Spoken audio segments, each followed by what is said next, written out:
तो आज हम एक कहानी सुनाने जा रहे हैं, एक वैज्ञानिक क्रांति की। और इस क्रांति के केंद्र में थे दो जीनियस जो एक दूसरे के प्रतिद्वंदी थे। लेकिन ये कहानी सिर्फ विज्ञान की नहीं है, ये उन राजनीतिक तूफानों की भी है जिन्होंने इन दोनों की जिंदगियों को बनाया और हाँ, आखिर में तबाह भी कर दिया। अब ये सवाल थोड़ा अजीब लग सकता है ना? कि एक जलती हुई मोमबत्ती और एक गिलोटिन में भला क्या कॉमन हो सकता है? पर यकीन मानिए, हमारी पूरी कहानी का राज इसी सवाल में छिपा है। ये सवाल विज्ञान के एक बड़े रहस्य यानी आग के रहस्य को हमारी कहानी के एक बहुत ही नाटकीय और दुखद अंत से जोड़ता है। तो चलिए इस गुत्थी को सुलझाना शुरू करते हैं। देखिए, आज हमारे लिए आग जलाना बहुत मामूली बात है, लेकिन मॉडर्न केमिस्ट्री से पहले ये जो सिंपल सा जलने का प्रोसेस है ना, ये साइंस की सबसे बड़ी पहेलियों में से एक था। और इसका जो जवाब वैज्ञानिकों के पास था, वो एक बहुत ही रहस्यमयी चीज पर टिका हुआ था। इस चीज का नाम था फ्लोजिस्टिन। सोचिए, इसे आग की आत्मा जैसा कुछ माना जाता था। एक ऐसी चीज जो ना दिखती थी, ना उसका कोई वजन था, ना कोई रंग, ना कोई महक। थियरी ये थी कि जब कोई चीज जलती है तो ये आत्मा यानी फ्लोजिस्टिन उसमें से निकलकर भाग जाती है। और सच कहूं तो पहली बार सुनने में ये आइडिया बिल्कुल लॉजिकल लगता था। मतलब इसका लॉजिक बहुत सिंपल था। मान लीजिए लकड़ी है, तो थ्योरी के हिसाब से वो राख और फ्लोजिस्टिन से बनी है। जब आप उसे जलाते हैं तो फ्लोजिस्टिन उड़कर हवा में चला जाता है और पीछे क्या बचता है? सिर्फ राख। एकदम सीधा साधा हिसाब। और इसी सीधे साधे तर्क ने करीब 100 साल तक साइंटिफिक दुनिया पर राज किया। और इस थियरी का जो सबसे बड़ा चैंपियन था, वो कोई ऐसा वैसा साइंटिस्ट नहीं था। वो थे इंग्लैंड के एक बहुत ही ब्रिलियंट और रिस्पेक्टेड वैज्ञानिक जोसेफ प्रीस्टले। तो ये जो जोसेफ प्रीस्टले थे, वो एक पादरी भी थे और एक कमाल के एक्सपेरिमेंट करने वाले साइंटिस्ट भी। पर उनकी एक और पहचान थी। वो अपने रैडिकल पॉलिटिकल विचारों के लिए भी उतने ही जाने जाते थे जितने अपने साइंस के लिए। वो फ्रेंच रेवोल्यूशन के बहुत बड़े सपोर्टर थे और इसी वजह से इंग्लैंड में उनके दुश्मनों की कोई कमी नहीं थी। मतलब प्रीस्टले कोई आम वैज्ञानिक नहीं थे। उन्होंने अमोनिया और कार्बन मोनोऑक्साइड जैसी गैसें खोजी, रबर पेंसिल, इरेजर का आविष्कार किया, यहाँ तक कि पहला सोडा वाटर भी बनाया। वो अपने ज़माने के सबसे बड़े साइंटिस्ट में से एक थे। और यही बात उनकी कहानी को और भी दिलचस्प बनाती है कि इतना जीनियस इंसान एक गलत थ्योरी के पीछे आखिर तक क्यों पड़ा रहा। और कहानी में ट्विस्ट देखिए, किस्मत का खेल कहिए या विडंबना, प्रीस्टले के ही एक ब्रिलियंट एक्सपेरिमेंट ने अनजाने में उनकी अपनी प्यारी फ्लोजिस्टिन थियरी की कब्र खोदनी शुरू कर दी। तो हुआ ये कि 1774 में प्रीस्टले एक एक्सपेरिमेंट कर रहे थे। उन्होंने एक बड़ा सा लेंस लिया और उससे सूरज की रोशनी को फोकस करके पारे के लाल कैल्क्स मतलब मर्क्यूरी ऑक्साइड को गर्म किया और उससे जो गैस निकली उसे उन्होंने अपने खास उपकरण न्यूमैटिक ट्रफ में जमा कर लिया। और ये जो नई गैस थी ना, वो कमाल की थी। प्रीस्टले हैरान रह गए। उन्होंने देखा कि इस गैस में मोमबत्ती आम हवा से कहीं ज्यादा तेजी से और ज्यादा रोशनी के साथ जल रही थी।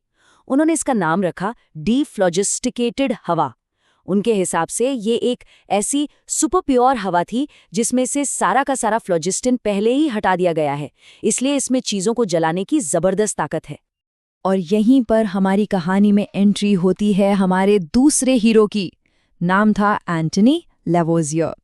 वो फ्रांस के एक अमीर घराने से थे और साइंस को देखने का उनका नजरिया प्रीस्टले से जमीन आसमान का फर्क रखता था। और यहीं पर दोनों का सबसे बड़ा फर्क था। प्रीस्टले का फोकस था क्वालिटेटिव, मतलब क्या हुआ, कौन सी नई चीज बनी, जबकि लैवोजियर का फोकस था क्वांटिटेटिव, मतलब कितना, वजन में कितना बदलाव आया। ये दुनिया को देखने के दो बिल्कुल अलग अलग चश्मे थे। लैवोजियर के लिए उनका सबसे बड़ा हथियार था एक बेहद सटीक तराजू। उनका एक ही उसूल था, किसी भी केमिकल रिएक्शन में कुछ भी गायब नहीं होता, ना ही कुछ नया बनता है। मतलब रिएक्शन से पहले का कुल वजन और रिएक्शन के बाद का कुल वजन हमेशा हमेशा बराबर होना चाहिए। तो जब लैवोजियर ने प्रीस्टले की इस नई डीफ्लोजिस्टिकेटेड हवा के बारे में सुना तो उनके दिमाग की बत्ती जल गई। उन्हें समझ आ गया कि प्रीस्टले गलत सोच रहे हैं।